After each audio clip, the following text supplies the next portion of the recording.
your ruler. Zod.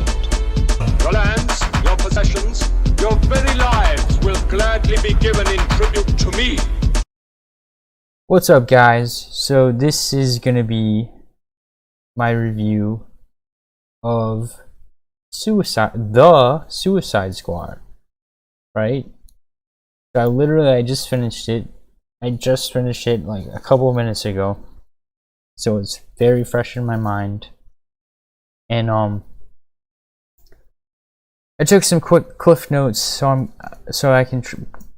not just ranting, and so this is somewhat structured. And yes, there's gonna be gonna try not to spoil the whole movie, but this isn't gonna be a spoiler-free review. It's gonna have some spoilers, not a ton. I'm gonna try to avoid, like a lot of things, but I'm sure there's gonna be spoilers in the things that I say.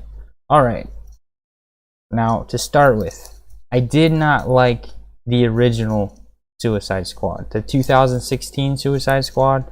I did not like that movie, and there was a couple reasons that I did not like the original Suicide Squad.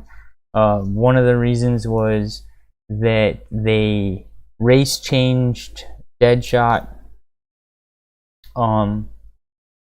Another reason was because they cut like 80% of the Joker footage.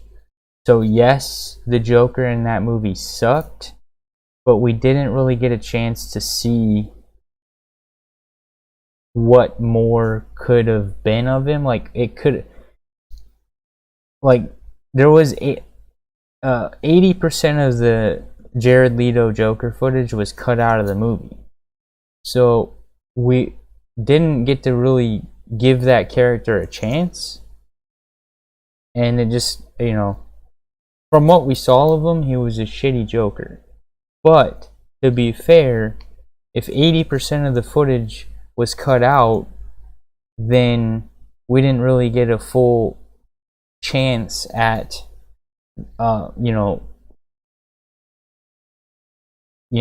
developing the character. But anyways, so and not only that, when you consider if 80% of a footage, because originally the movie was advertised it was going to be a Joker heavy movie, that there was going to be a lot of Joker in the movie, right? But then 80% of the footage was cut out. So if that much of a prominent character was cut out of the movie, then there was probably a shit ton of other stuff that was cut out of the movie for a bunch of the other characters.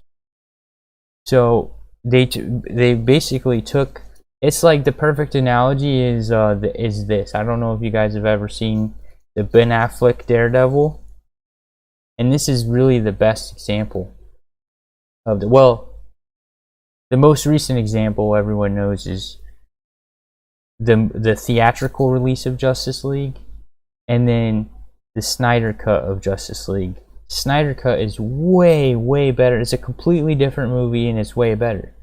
But the example I like to use is Ben Affleck's Daredevil. The theatrical version of Daredevil was absolute dog shit, right? Still a fun movie, but not good, right? But if you watch the director's cut of Daredevil, it's literally a different movie. It's like an hour longer. It's like a completely different movie. There's so much that they cut out. And that's probably what happened to the first Suicide Squad. If not for sure that that's what happened. We're just giving it the benefit of the doubt that that's what happened, right? And then, they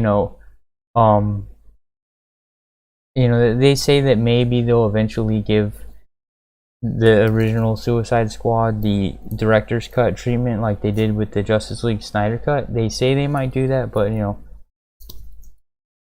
who knows? But anyways, I didn't like the first one.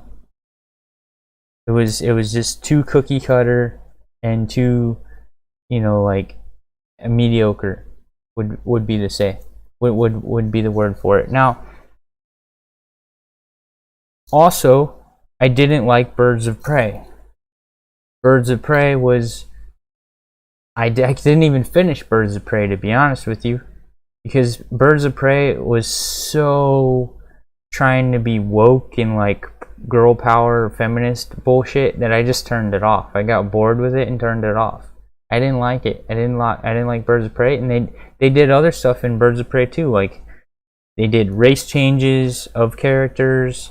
They took other prominent characters that are supposed to be like absolute badass and turned them into like just cannon fodder for the sake of SJW, whatever.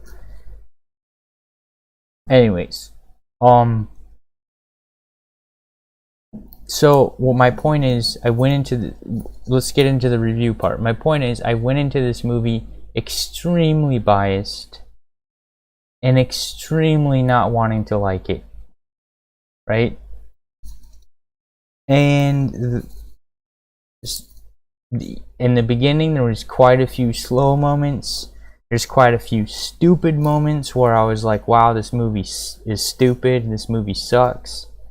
But then slowly as the movie goes on, it slowly won me over. It slowly won me over. Because the movie was just fun.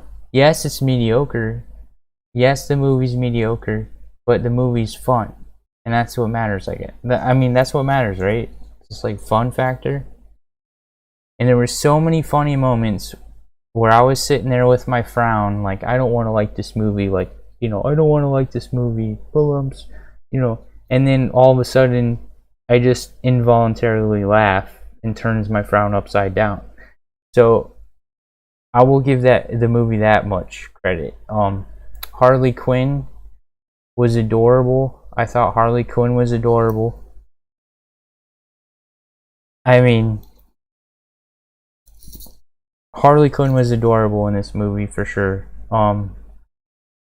There wasn't any pointless girl power tropes, so that was good.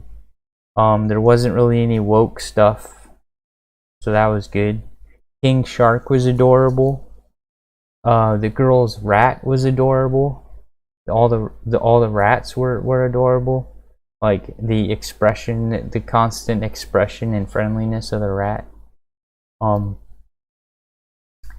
That weasel character that was in the beginning and the end, I don't know really what the point of that character was, but that character was creepy as hell. Like I didn't like that weasel character. And the movie just slowly kept ramping up from mediocre to better and better. And then the final battle is like the best way to explain the final battle, and I'm going to put this as the thumbnail as well. The final battle is with a giant mind-controlling Patrick the Starfish. So Patrick the Starfish is the big bad final villain in this movie, and it's just an overall fun movie that I'm not going to hate on, and I know other reviewers are going to hate on it. And I get why people are hating on it, because this movie was supposed to over-deliver, because it had not only be a good movie on its own, but it also has to make up for the first one and the terrible Birds of Prey movie. But oh well, and I liked the movie. It was fun. I mean, it wasn't the best movie in the world, and it was a little bit better than mediocre, but for what it is, it was fun, and that's really all you can ask, I guess, out of movies. Anyways, peace, guys.